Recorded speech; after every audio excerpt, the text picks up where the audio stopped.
मैं बीडी पारासर, राजनीति विज्ञान की आपकी इस क्लास में आप सभी का स्वागत है। अब हम देखते हैं, हमने पिछली कक्षा में पढ़ा था कि राजनीति विज्ञान विज्ञान नहीं है। ऐसे तमाम विचारक हैं जो ये मानते हैं कि राजनीति विज्ञान एक विज्ञान नहीं है। दूसरी तरफ हम देखते हैं कि विचारकों का एक ऐसा धड़ा है, कुछ ऐसे विद्वान हैं जो राजनीति विज्ञान को एक सर्वोच्च विज्ञान मानते हैं। वो ये कहते हैं राजनीति विज्ञान एक महत्वपूर्ण विज्ञान है।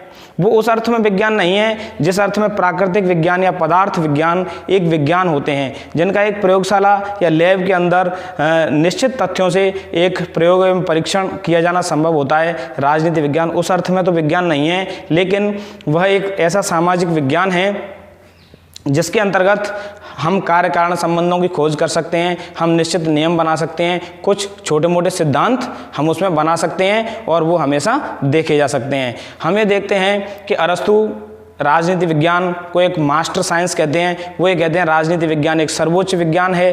राजनीति विज्ञान एक वह विज्ञान है जो मानवीय सभ्यता को अब तक सुरक्षित रखा हुआ है।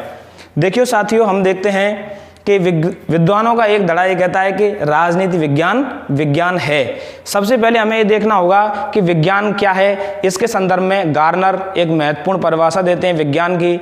वो ये कहते हैं विज्ञान उस ज्ञान राशि को कहते हैं जो विधिवत, पर्यवेक्षण, अनुभव पर आधारित, परस्पर संबद्ध, क्रमबद्ध एवं व्यवस्थित हो।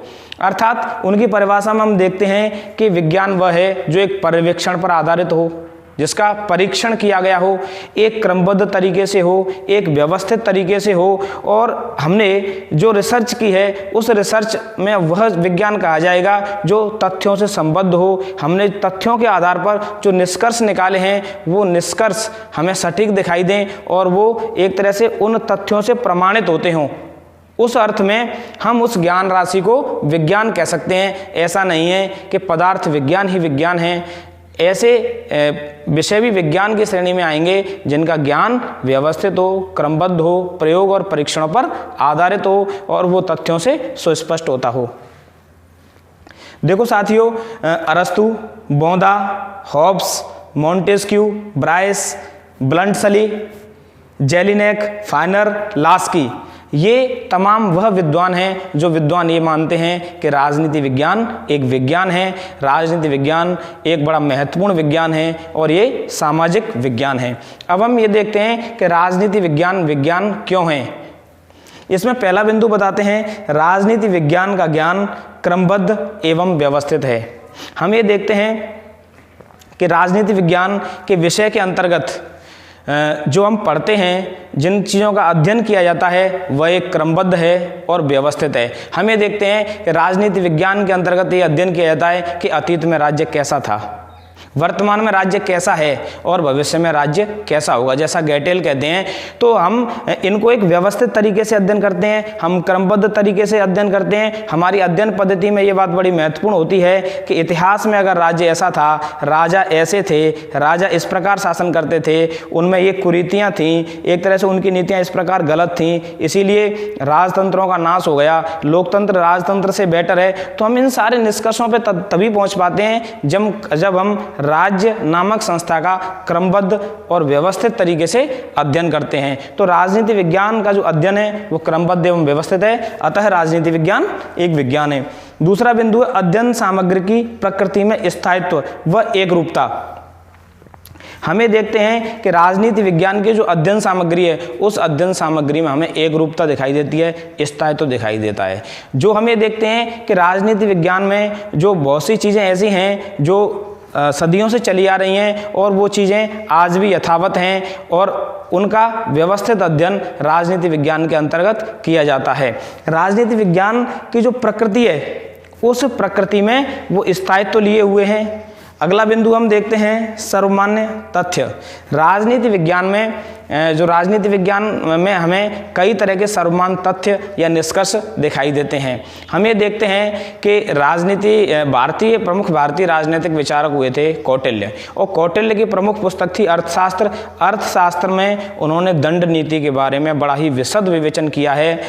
ये बड़ी आश्चर्य की बात है कि ईसा पूर्व का कोई ग्रंथ या विद्वान ऐसे निष्कर्ष निकाल सकता है जो हमें आज भी उतने ही प्रासंगिक दिखाई देते हैं, तो क्या वो निष्कर्ष सार्वभौमिक नहीं कहे जा सकते? क्या वो सर्वमान्य नहीं कहे जा सकते? कौटिल्य ने ये निष्कर्ष प्रतिपादित किया था कि अगर शासक दंड का दुष्प्रयोग करेगा, गलत तरीके से प्रयोग करेगा, तो राज्य स्थायी नहीं हो सकेगा। ऐसी स्थिति हो जाएगी कि एक आम आदमी नहीं, सन्यासी और जंगल में रहने वाले व्यक्ति भी उस शासक से क्रुद्ध हो जाएंगे, उस शासक के खिलाफ क्रांति कर देंगे, उस शासक के खिलाफ बगावत कर देंगे। तो इससे इस बात का प्रतिपादन होता है कि राजा को अथवा राज्य को दंड नीति का कुशल और व्यवस्थित संचालन करना चाहिए। राजा को दंड का बड़ा ही प्रबंधन करना चाहिए, अन्यथा राज्य में ऐसी स्थिति हो सकती है, क्रांति हो सकती है, विद्रोह हो सकते हैं। और आज हम तमाम घटनाओं के आधार पर उस बात की पुष्टि कर सकते हैं जो बात कौटिल्य ने ईसा पूर्व कही। हमें देखते हैं, अरस्तु कहते हैं कि असमानता क्रांतियों का जनक है। क्रांतियों का अरस्तु ने बड़ा ही विशद विवेचन किया है कि क्रांतियों के क्या क्या कारण हो सकते हैं। उन्होंने सामान्य कारण और विशेष कारण बताए। हम देखते हैं वो अरस्तु के कारण आज भी उतने ही प्रासंगिक हमें दिखाई देते हैं। अरस्तु ने कहा था कि असमानता होगी तो वहाँ क्रांति होगी। आज भी हम देखते हैं कि असमानता क्रांतियों की बहुत बड़ी पोषक है, क्रांतियों को पैदा करने वाली है। इसीलिए शासक इन चीज़ों का अपनी शासन व्यवस्था के अंतर्गत बड़े ही महत्वपूर्ण ढंग से ध्यान रखते हैं।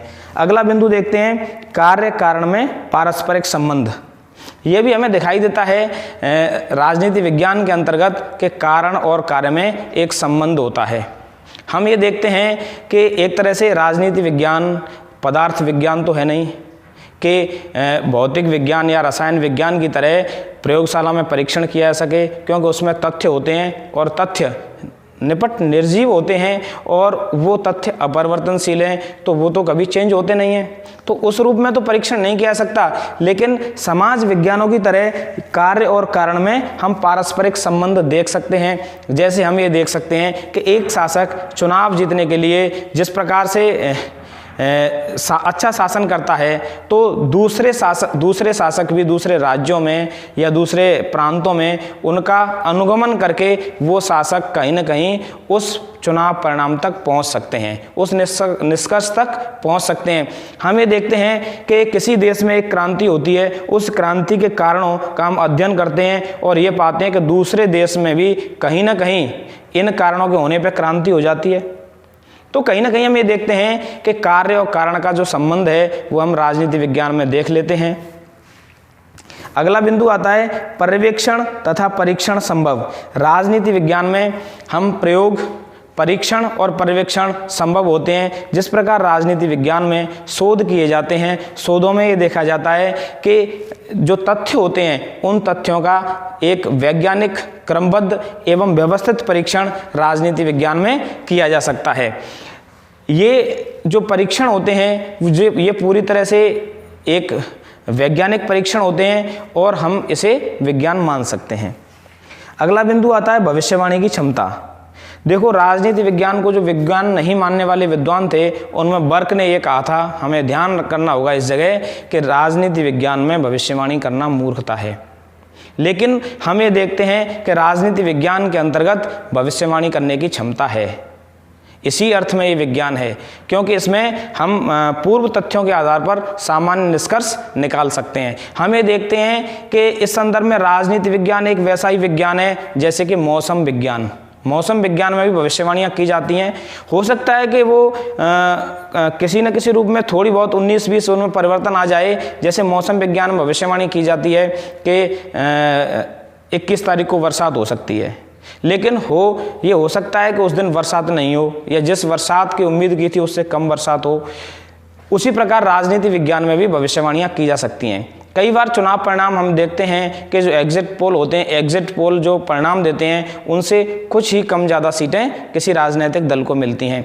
हम तमाम ऐसे सिद्धांत निकाल सकते हैं, तमाम ऐसे निष्कर्ष निकाल सकते हैं कि जिनके आधार पर हम ये कह सकते हैं कि ये एक सर्वमान्य सिद्धांत है। हम ये देखते हैं कि दुनिया में तमाम तरह की शासन प्रणालियाँ हैं, फिर भी हम देखते हैं कि सभी शासन प्रणालियों में अगर हम सभी बिंदुओं और पैमानों के आधार पर आकलन करेंगे तो लोकतंत्र एक हमें सर्वश्रेष्ठ शासन प्रणाली के रूप में दिखाई देता है। इसमें कमियां हो सकती हैं, लेकिन उपलब्ध विकल्पों में लोकतंत्र एक सर्वोत्तम विकल्प के रूप में हमें दिखाई देता है।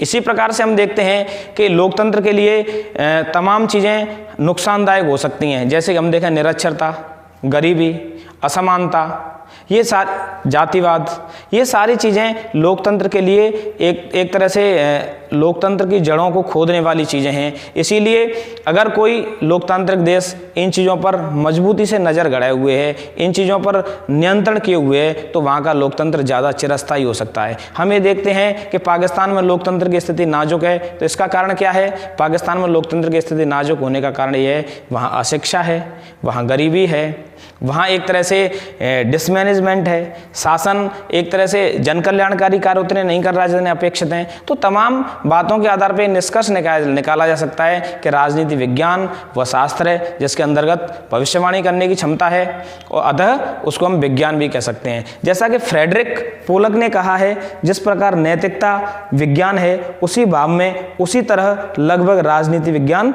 एक विज्ञान है। जिस प्रकार हम नीति शास्त्र, एथिक्स को एक साइंस कहते हैं, वैसे ही पॉलिटिकल साइंस भी एक साइंस है। धन्यवाद।